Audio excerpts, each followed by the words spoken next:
সম্মানিত বন্ধুগণ, আপনারা সবাই কেমন আছেন? ভালো আছেন সবাই? আলহামদুলিল্লাহ।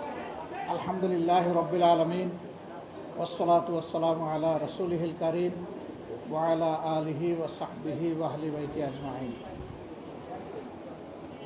বাংলাদেশ জামাত ইসলামী দক্ষিণ কাফরুল শাখা আয়োজিত আজকের এই সংক্ষিপ্ত সমাবেশের সম্মানিত সভাপতি, মঞ্চে বসা বাংলাদেশ জামাত ইসলামের সম্মানিত নায়েবে আমির, সাবেক এমপি জনাব অধ্যাপক মুজিবুর রহমান, ঢাকা মহানগরীর সম্মানিত আমির এবং কেন্দ্রীয় নির্বাহী পরিষদের অন্যতম সদস্য জনাব মোহাম্মদ সেলিমউদ্দিন, অন্যান্য নেতৃবৃন্দ, এলাকার বিশিষ্ট মুরব্বিয়ানে কারাম, ছাত্র, তরুণ এবং যুবক বন্ধুগণ, এই মাইকের আওয়াজ যে সমস্ত মা বোনদের কাছে বা অন্যদের কাছে যাচ্ছে, তাদের সকলের প্রতি আমি শুভেচ্ছা জানিয়ে আমার বক্তব্য আমি শুরু করতে যাচ্ছি।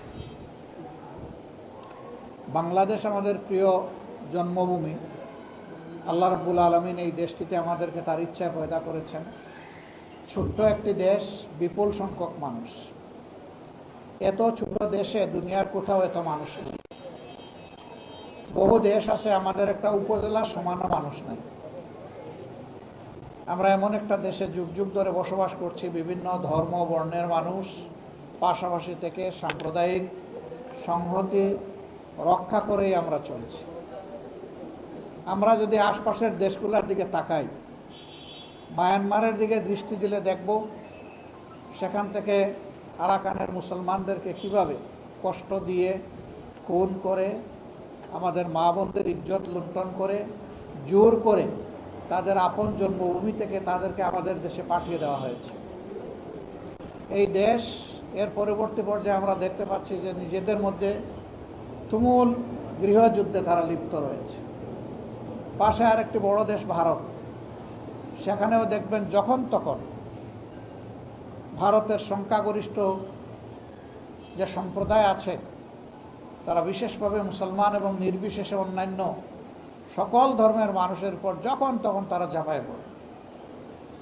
সেখানেও খুন হয় মানুষ, সেখানেও ইজ্জত যায় আমার মায়ের, সেখানে লুণ্ঠন হয় সম্পদ, সেখানে আগুন ধরে ঘর বাড়িতে, এবং শেষ পর্যন্ত তারা নিজস্ব জায়গা ছেড়ে চোখের পানি ফেলে ফেলে চলে যেতে বাধ্য হয়। এরকম একটা বিভীষিকাময় অবস্থা সেখানে বিরাজ করছে। তার পাশাপাশি যদি আমরা বাংলাদেশের অবস্থা চিন্তা করি, তাহলে এ ধরনের দৃশ্য আমরা খুব একটা দেখতে পাই না। হঠাৎ হঠাৎ মতলববাজ কিছু লোক দুষ্ট আচরণ করলেও গোটা সমাজ যারা নির্যাতিত তাদের পাশে দাঁড়িয়ে যায় এবং তাদের পাশে দাঁড়িয়ে তাদেরকে সাহস হিম্মত দেয়, সহযোগিতা করে, বাঁচার জন্য, লড়াই করার জন্য আশা জাগায়। এটি হচ্ছে বাংলাদেশের বৈশিষ্ট্য। আলহামদুলিল্লাহ, এটিও হোক, এটা আমরা চাই না। আমরা চাই যে মিলেমিশে আমরা সবাই থাকবো। কে কোন ধর্মের অনুসারণ হবে এটা আল্লাহ তাআলার ফয়সালার ব্যাপার। আল্লাহ যাকে দ্বীনের জন্য কবুল করবেন সেই কেবল দ্বীনের নিয়ামত হাসিল করতে পারবে। আমরা জোর করে কাউকে ইসলামে দীক্ষিত করার কোনো অধিকার আমাদের নেই।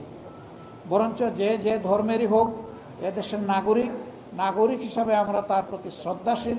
সে আমার মা হোক অথবা আমার ভাই হোক, সকলের ক্ষেত্রে আমাদের একই দৃষ্টিভঙ্গি। আপনারা দেখেছেন, আমরা 15.5 বছর বড় কষ্টে ছিলাম।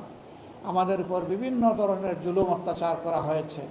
অফিস আমাদের বন্ধ করে দেওয়া হয়েছে, নেতৃত্বকে খুন করা হয়েছে, জেলে পুরে রাখা হয়েছে, আমাদের নিবন্ধন কেড়ে নেওয়া হয়েছিল, আমাদের প্রতীকও কেড়ে নেওয়া হয়েছিল, এবং শেষ মুহূর্তে, একেবারে শেষ মুহূর্তে এসে আমাদেরকে নিষিদ্ধ ঘোষণা করা হয়েছিল। আমাদের নেতাকর্মীদের ঘর বাড়ি বুলডোজার দিয়ে ভেঙে ফেলা হয়েছিল। আমরা সব কিছু বুকে চেপে আমরা প্রিয় দেশবাসীর পাশে ছিলাম। যখনই দেশবাসীর যেখানে যে সমস্যা দেখা দিয়েছে, বিশেষ করে বিভিন্ন দুর্যোগের সময়, আমরা আমাদের দিকে তাকাইনি, আমরা তাকিয়েছি আল্লাহ তাআলার সাহায্যের দিকে। আমরা স্মরণ করেছি আমাদের দায়িত্বের কথা। আমরা ছুটে গিয়েছি বিভিন্ন মানুষের কাছে, সেখানেও ছুটে দিতে আমরা সেখানে গিয়ে খুঁজি নাই কে কোন দলের আর কে কোন ধর্মের। আমরা দেখেছি তিনি মানুষ, তিনি আক্রান্ত, ক্ষতিগ্রস্ত, আমার দায়িত্ব তার পাশে দাঁড়ানো। আমরা সামর্থ্য অনুযায়ী তাদের পাশে দাঁড়িয়েছি। আমি ছোট্ট একটা গল্প বললে বিষয়টা ক্লিয়ার হবে। কিছুদিন আগে নিশ্চয়ই আপনাদের স্মরণ আছে, মাগুরার আসমা নামের একটা মেয়ে, তাকে তার আত্মীয়ের বাড়িতে ক্ষতিগ্রস্ত করে তাকে মৃত্যুর দিকে ঠেলে দেওয়া হয়েছিল এবং ঢাকার সিএমএইচ আপনাদের খুবই নিকটে, সেখানে চিকিৎসাধীন অবস্থায় সে দুনিয়া থেকে বিদায় নিয়েছে। আল্লাহ তাআলা তাকে শহীদ হিসাবে কবুল করুন। অসহায় গরিব পরিবারের একটা মেয়ে, আমরা এই খবর পাওয়ার পরে তার পিতামাতাকে সান্ত্বনা দিতে গিয়েছিলাম।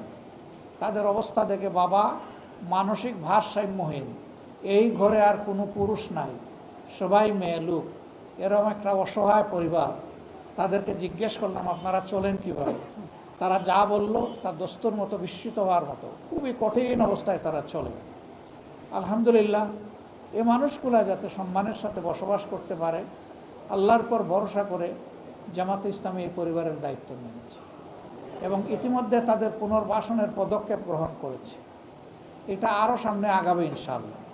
আমরা চাই তারাও সম্মানের সাথে এই সমাজে বসবাস করুক। তাদের একটি মেয়ে সম্মান হারিয়ে দুনিয়া থেকে নির্মমভাবে মাসুম মেয়েটি বিদায় নিয়েছে। এই পরিবার যেন সেই কষ্টটা কিছুটা হলে এই চিন্তা করে ভাবতে পারে বা ওই কষ্ট ভুলে যেতে পারে যে না, মানুষ মানুষের পাশে দাঁড়ায়। আমরা মাগুরা থেকে ফিরছি, আধা রাস্তায় আসার পরে শুনলাম যে একই ধরনের আরেকটা করুণ ঘটনা ঘটেছে বরগুনার সদর। হিন্দু পরিবারের একটা মেয়ে, বয়স 10.5 বছর, এই মেয়েটার প্রায় সমান কাছাকাছি।